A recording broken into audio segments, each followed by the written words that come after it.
Olá, pessoal. Eu sou o Célio Luiz, consultor há mais de 25 anos. Estou aqui ajudando vocês a fazer a interpretação do manual da ONA. Principalmente passando para vocês a interpretação de quem foi auditor, trabalhou muito tempo com isso, é consultor dessa área e conhece justamente como que são aplicados esses requisitos e padrão. Portanto, após a nossa vinheta, vamos acompanhar mais alguns requisitos deste manual.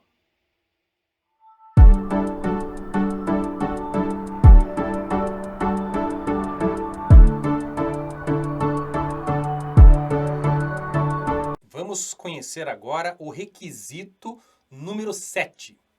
Acompanha e monitora sistematicamente a satisfação e as manifestações dos clientes.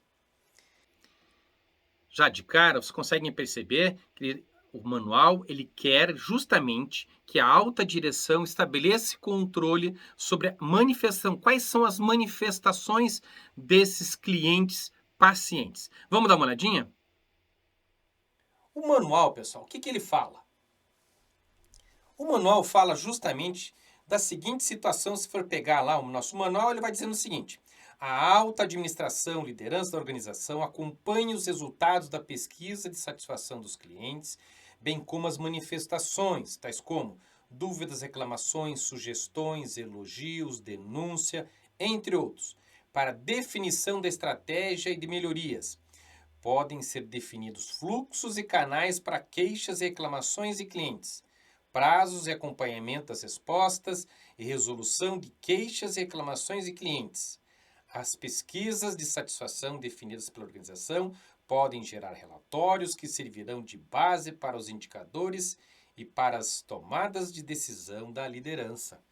Interessante esse nosso ponto do requisito do manual. Então, o que ele quer basicamente falar? O manual ele quer que você estabeleça quais são esses critérios, quais são os canais de comunicação que você pode utilizar. Quais são eles? Como que a gente pode utilizar? Vamos dar uma olhadinha. Então, pessoal, quando a gente fala ali em alta direção, a alta direção, a liderança, ele deve ter canais específicos para ser tirado as dúvidas, as reclamações, sugestões, denúncias desse processo, ou seja, que eu possa utilizar isso como estratégia de melhoria. Como que eu vou fazer isso? Pessoal, percebe que nós temos que ter canais de comunicação, ou seja, eu preciso entender isso e utilizar isso como estratégia.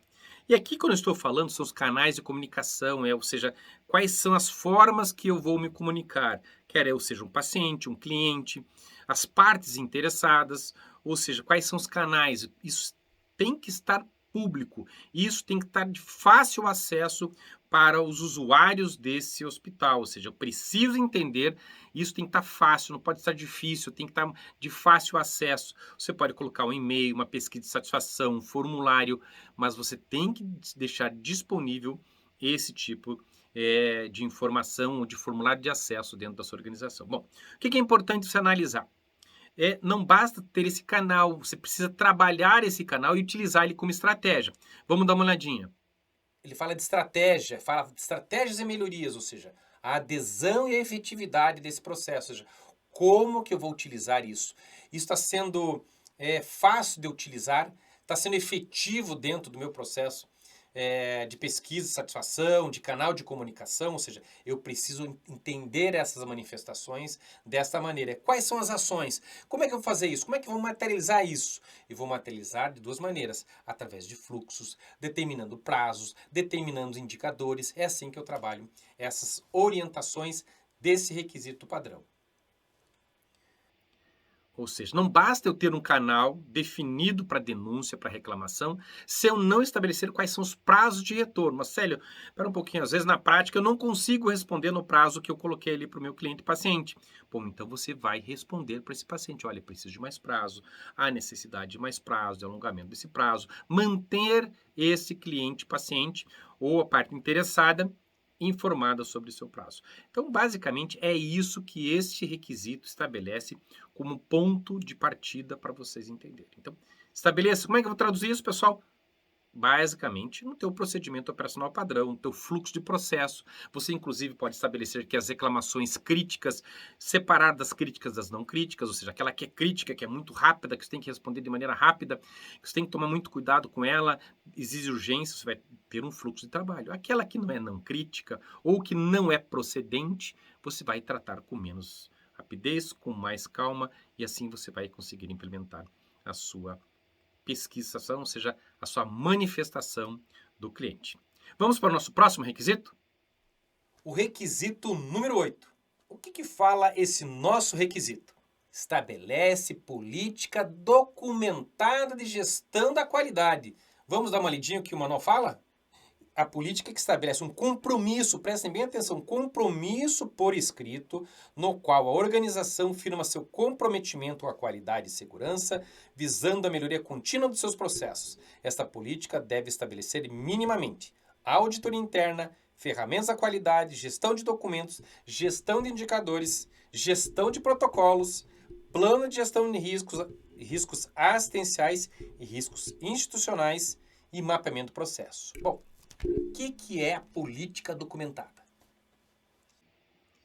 Pessoal, política documentada são diretrizes, são ideias gerais. Toda vez que você chegar no manual e ele pedir políticas, são diretrizes gerais, pessoal, não é detalhamento. Detalhamento você vai fazer lá no POP. Políticas são diretrizes, são aspectos gerais. Sério, eu não entendi muito bem o que é esse negócio de diretrizes, de políticas. Para mim é meio confuso, vou explicar. Então imagine o seguinte, que você é candidato a governador e a tua política é melhorar a infraestrutura de transporte. Percebe? Isso é uma diretriz, isso é uma política. O seu governo, se eleito, vai investir no quê? Em transporte. Ou seja, você vai investir no transporte do seu estado. Bom, o POP, o procedimento operacional, vai detalhar a política. Ou seja, como que eu vou fazer licitação para comprar, para contratar as empresas, como que eu vou pagar as empresas, quem vai pagar, como vai pagar, emissão de nota, rubrica orçamentária, ou seja, fiscalização disso, como é que isso vai ser controlado, ou seja, tudo isso vai estar detalhado nos teus procedimentos operacionais padrões, ou no teu procedimento, ou na instrução de trabalho, não importa como que você vai nomear. Diretriz é a visão geral, ou seja, é uma visão geral. Eu vejo muito auditor aí desinformado fazendo confusão com isso aí. Pessoal, academicamente falando, política são diretrizes gerais. Você não detalha em políticas, você faz a visão geral no que você acredita, no que a instituição acredita. Então, se a instituição ela vai determinar qual é a política de qualidade, ela vai determinar como ela vai tratar a política da gestão, por exemplo, de documentos dentro da gestão da qualidade. Os detalhes vai estar lá no procedimento, como é que ela controla o formulário, rodapé de formulário, cabeçalho, controle de documentos, distribuição de documentos. Como ela vai fazer, está lá no POP. São diretrizes gerais. Põe um pouquinho, diretrizes gerais. Controle dos documentos da qualidade. Opa, estou determinando uma política. Eu vou controlar os documentos da qualidade. Como ela vai acontecer? POP. É a mesma coisa. Política de governo, construir estradas. Como que vai ser construído? Lá nos procedimentos operacionais. Então, a diretriz, pessoal, sempre é essa visão geral. Vamos dar uma olhadinha o que eu deixei escrito para vocês?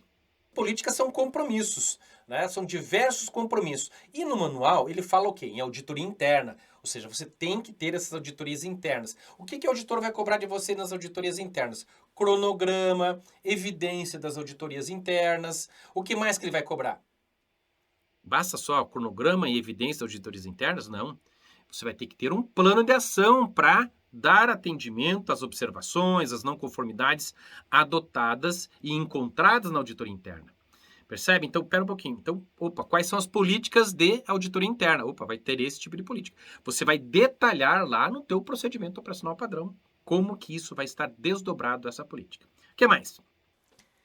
Vamos lá. A auditoria interna, já falei, então tem que ter basicamente um cronograma da auditoria interna, eu tenho que ter as evidências disso e como que você vai tratar as auditorias internas. O detalhamento, eu volto a reforçar, você vai fazer lá no procedimento operacional padrão. Ferramentas, ou seja, você vai lá na tua política, o que você vai falar nas tuas políticas? Você vai detalhar nas tuas políticas se você vai usar 5W2H, 5 porquê, CIPOC, fluxograma? Não. Você vai dizer o seguinte, que você incentiva a utilização, padroniza a utilização de ferramentas da qualidade. Ou seja, você pode dizer que a tua política, ou seja, que é incentivo, cobrança, que você controla, incentiva o uso de ferramentas da qualidade. Ou seja, você, autodireção, incentiva o uso das ferramentas da qualidade. Mas, sério, por que eu tenho que colocar isso na política e não coloco direto lá no procedimento operacional padrão? Porque eu quero entender o que a cabeça quer, o que a alta direção quer. Porque se ela não valoriza, ela não coloca como política ou a utilização de ferramentas da gestão da qualidade, por exemplo, o auditor não tem como se preocupar com isso. Percebe? Então, quando eu defino uma política, eu estou definindo uma estratégia dentro da minha organização. Se eu não definir política nenhuma de ferramentas da qualidade, ou seja, cada um faz o que quer. Você vai ter um setor que vai utilizar a ferramenta, outro não vai utilizar a ferramenta, um vai utilizar 5W2H, outro vai utilizar 5 um vai utilizar Chikawa. Não, quais são as políticas? Você vai determinar no teu procedimento padrão, mas que devem sim ser utilizadas ferramentas. Você vai definir como a sua direção. Então percebe que a política tem muito mais a ver com a liderança organizacional. Por isso que está aqui nessa sessão. Porque ela determina justamente essa diretriz geral. Vamos acompanhar o que tem mais? Então vamos lá, pessoal. Fala dos documentos, gestão dos documentos, como é que vai ser feita essa gestão dos documentos, a controle dos documentos, a padronização do layout, dos formulários, do cabeçalho, dos rodapés, da retenção dos documentos, da distribuição, do controle das cópias que estão controladas, ou seja, é o controle disso. Fala também aqui na gestão dos indicadores, ou seja, é política da instituição incentivar a utilização dos indicadores? Ou seja, sim. Então, qual é a política? Então, é política da instituição, é política do hospital, a utilização de indicadores de produção, de qualidade, para nortear as métricas e as metas a serem estabelecidas na instituição. Percebe? Visão geral. Como eu vou construir indicador? Está lá no POP do indicador. Mas a minha visão como diretor desse hospital tem que estar lá. Qual é a minha política do indicador? Eu quero indicadores periódicos, constantes, com plano de ação, com eficácia, com metas. Percebem? É a minha política. Sim, eu quero. Eu quero indicadores dentro da minha instituição. Se eu sou o CEO desse hospital, eu quero indicadores dentro da minha instituição. Com periodicidade, com metas. Aí, lógico, como você vai fazer esses indicadores, né? Os critérios que você vai utilizar, as técnicas, como você vai utilizar o plano de ação, verificação de eficácia, como que você estabelece meta, tá lá no procedimento operacional padrão. O que mais, pessoal, ainda em relação a esse requisito? Vamos lá, né? Fala dos protocolos, ou seja, quais são os protocolos que eu tenho? Percebe? Eu estou falando ali de protocolos. Eu tenho os protocolos clínicos estabelecidos por prevalência, por ocorrência. Eu tenho os protocolos de segurança do paciente. Lembre-se dos protocolos de segurança do paciente implantados, ou seja, isso está atrelado, ou seja, é minha política, o incentivo, a cobrança, o controle, a fiscalização dos protocolos de segurança do paciente. É política da direção, sim, fiscalizar, controlar e verificar a adesão dos protocolos clínicos. Percebe? Visão geral novamente. Elas têm que estar documentadas, porque a diretriz é um compromisso da direção. Por isso que todas essas frases, quando se falam ali no manual, ele fala assim, compromisso por escrito, compromisso formal. Por quê? Ele quer que a direção assuma esse compromisso junto com seus colaboradores. O que mais, pessoal? Falamos ali em riscos assistenciais e institucionais. O que eu estou falando ali? Quando eu estou falando em riscos assistenciais e institucionais, eu estou falando nessa situação, ou seja, eu estou falando de que você também deve prever lá os riscos assistenciais, ou seja, de encontro ao paciente. Eu sempre digo, quais são eles, Célio? Tudo que encosta no paciente. Está na dúvida? Encostou no paciente, meu amigo, ele é risco assistencial. Não encostou no paciente, é risco institucional. Um exemplo, o risco de segurança, de invasão da instituição, risco de descontinuidade, por exemplo, da luz, da água, ou seja, tudo que é institucional, tudo que pode... riscos indiretos em relação ao paciente. Esses são os riscos institucionais. Você vai lá no setor financeiro, vai ter riscos institucionais. O risco institucional, eu obter um financiamento e não conseguir pagar. Risco institucional, eu não prever controle financeiro sobre as minhas contas a pagar. Risco institucional, eu não fazer uma pesquisa de satisfação do meu cliente. Risco institucional, eu comprar equipamento sem fazer o custo-efetividade desse equipamento. Risco institucional, está mais ligado à administração do negócio. Não esqueça disso. Né? A tendência do pessoal da área de saúde é focar muito bonitinho. Você vê ali, o pessoal faz riscos assistenciais muito bacana. Quando vai chegar nos riscos institucionais, é fraco. A mesma tratativa que se dá para o risco assistencial, você tem que dar também para o risco da instituição. É interessante que você analise esse tipo de dado. Qual que é o nosso próximo requisito? Nosso próximo requisito é o requisito 9. Esse requisito fala o seguinte: estabelece política documentada de comunicação institucional. O que quer dizer? O que fala lá no manual? Vamos dar uma olhadinha? Vamos lá, pessoal. Estabelece política documentada de comunicação institucional. De novo, vamos lá. A política de comunicação é o compromisso por escrito. De novo, ó, compromisso por escrito, que define um conjunto sistematizado de princípios, valores, posturas, estratégias e diretrizes que objetiva orientar o relacionamento de uma organização, instituição ou empresa ou com seus públicos de interesse e ou estratégicos, partes interessadas, lê-se stakeholders, com meio de promover seu envolvimento na melhoria do desenvolvimento da organização. Esta política deve estabelecer minimamente, prestem atenção, definição de quem são seus clientes e partes interessadas da organização, padronização das diretrizes, posturas, valores e princípios buscando a coerência e eficácia ao processo de relacionamento com todos os tipos de públicos. Interessante, né? Vamos virar aqui a página e vamos continuar aqui o nosso manual. Canais de comunicação específicos para os colaboradores, pacientes e acompanhantes. Sociedade, mídia e comunicação. Sociedade, mídia e comunicação entre os processos assistenciais e de apoio. Plano de comunicação em momentos de crise. Divulgação dos serviços oferecidos. Vamos lá destrinchar o que fala esse requisito. Vamos dar uma olhadinha? Basicamente, pessoal, o que fala? Princípios, valores, posturas, estratégias e diretrizes. Quais são os compromissos da instituição em relação a isso? Percebe? Nós temos um compromisso da organização com esse. Quais são os princípios, quais são os valores da comunicação? Transparência, ou seja, a minha comunicação vai ser transparente dentro dessa organização. Assim com todos os públicos, com todos os meus stakeholders, com todos os meus clientes, com todos os pacientes, acompanhantes, familiares, mídia, governo, ou seja, é uma forma de comunicação. O que mais?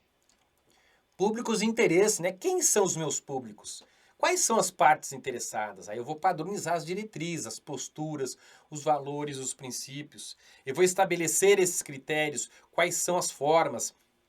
Percebam que eu coloquei ali para vocês. Você vai estabelecer quais são os canais para os colaboradores, para os pacientes, acompanhantes, para a sociedade, para a mídia, para os governos. Percebem? Que eu tenho que ter um canal de comunicação específico para cada um desses atores. Porque uma coisa é eu estar me comunicando com o paciente, outra coisa é estar me comunicando com o cliente, que pode ser o próprio paciente, pode ser o companheiro familiar. Ou eu posso estar lá trabalhando com os meus stakeholders, a sociedade de maneira geral, a imprensa, órgãos de governo, imprensa, polícia, Ministério Público, Judiciário, governo, fiscalização, vigilância sanitária. Como que eu me comunico com esse pessoal? Qual que é o padrão? Chega a vigilância sanitária no seu hospital, como é que é? Sai todo mundo correndo? Bateu a vigilância lá? Qual que é o padrão? Quem atende? Quem que vai acompanhar? Qual que é o plano de comunicação? Como se informa? Vai ser tudo transparente? Como que funciona essa comunicação? Definindo quais são esses canais de comunicação, quais são esses acessos. Isso é importante para a gente analisar quando a gente vai estabelecer esses critérios, porque senão a gente vai acabar se perdendo nesse processo. Então é interessante que a gente estabeleça todos esses critérios como um fator bem interessante. O que mais, pessoal? Plano de comunicação. Veja lá, plano de comunicação, tanto para a crise quanto para a divulgação. O que é importante aqui? Plano de crise. Ninguém está livre, nenhum hospital está livre de eventualmente acontecer equívocos, eventos adversos, situações inesperadas. Mas qual é o plano de crise? Quando eu falo plano de crise, não é só o plano de crise em relação ao paciente, mas em relação aos familiares, há uma grave perturbação dentro do hospital, ou seja, há uma catástrofe, um desastre natural ou não. Qual que é o plano de comunicação? Houve lá um problema dentro do hospital. Quem comunica? Foi operar a perna esquerda, operou a perna direita. Quem que vai comunicar o fato?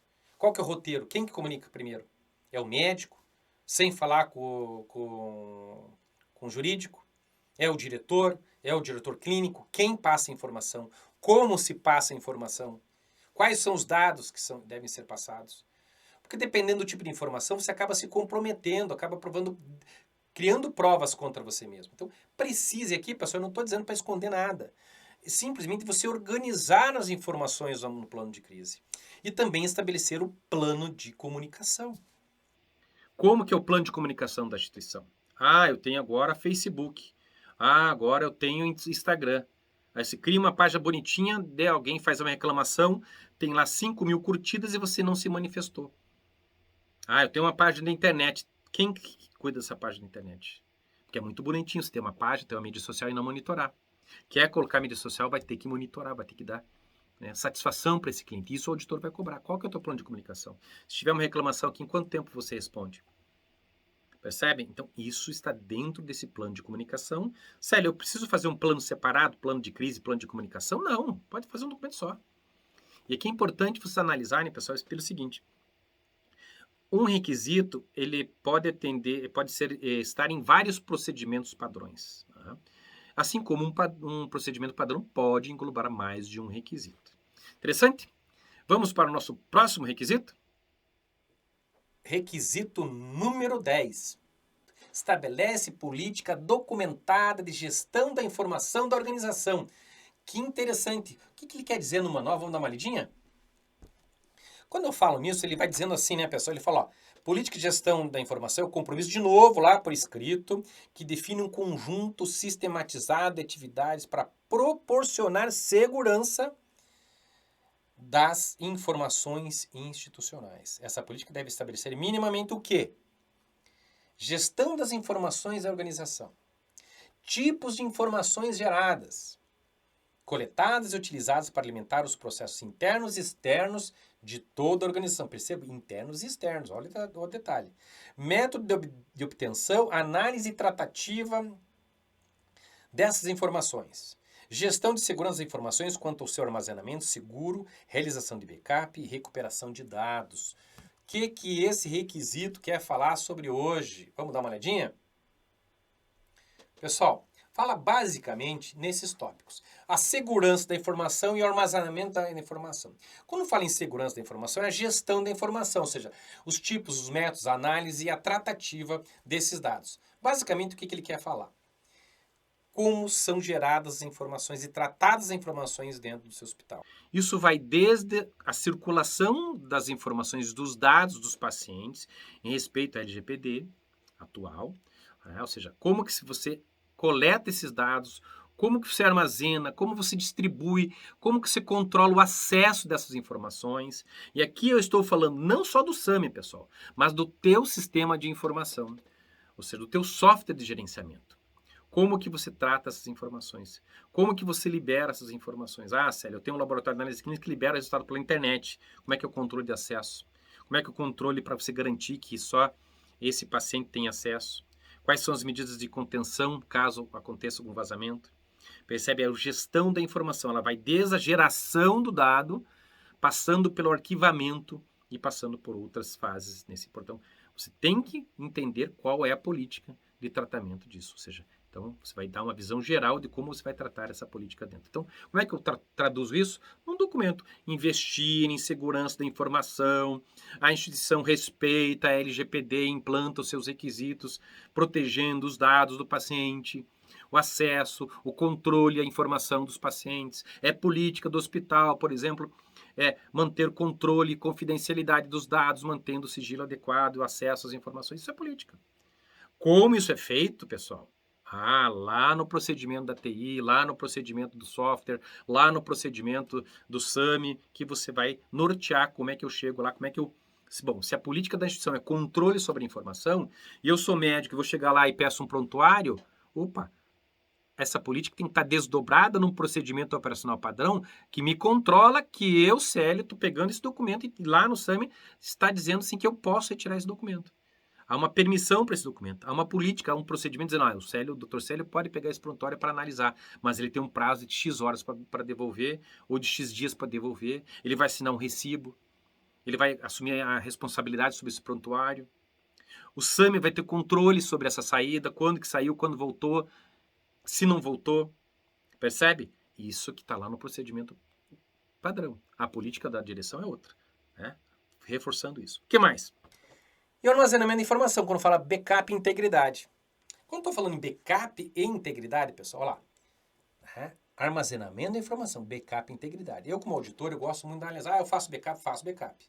Mas e daí? E daí? Faz backup? Ele está íntegro? Ou seja, não basta eu fazer um backup. Se de repente aquele backup está corrompido. Então, se o auditor vai analisar, e eu fazia isso, não, quero ver o teste de integridade desse backup.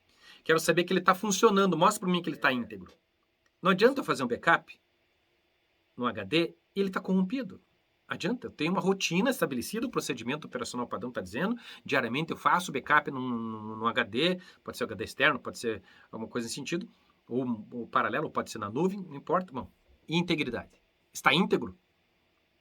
Não? O HD físico, ele está funcionando ou ele está corrompido e todo dia faz o backup num hardware que não funciona? Ah, mas eu tenho na nuvem, Célio. Ah, tá, ok, beleza. E daí, esse upload das informações estão subindo de maneira adequada ou quando faz o upload corrompe o arquivo e você, quando vai baixar, ele não serve para nada? Então, quais são os testes de integridade? Uma dica importante, básica, aí dos meus dias que eu passo para vocês aí. Isso aí, pessoal. Esse foi mais um requisito para vocês entenderem. Lembrem-se de curtir, marcar o sininho, ajude a crescer o canal, que aqui eu passo o meu conhecimento de mais de 25 anos de auditor, como consultor, já estive do lado de vocês, sentado do outro lado, sendo auditado, e aqui eu passo esse conhecimento de 360 graus, de quem esteve sentado lá atrás, né, sendo auditado, de quem foi auditor, de quem é consultor e quem é professor dessa área. Ou seja, eu passo todo o conhecimento para você. Então, lembra de colocar um like e seguir o nosso canal. Até a próxima!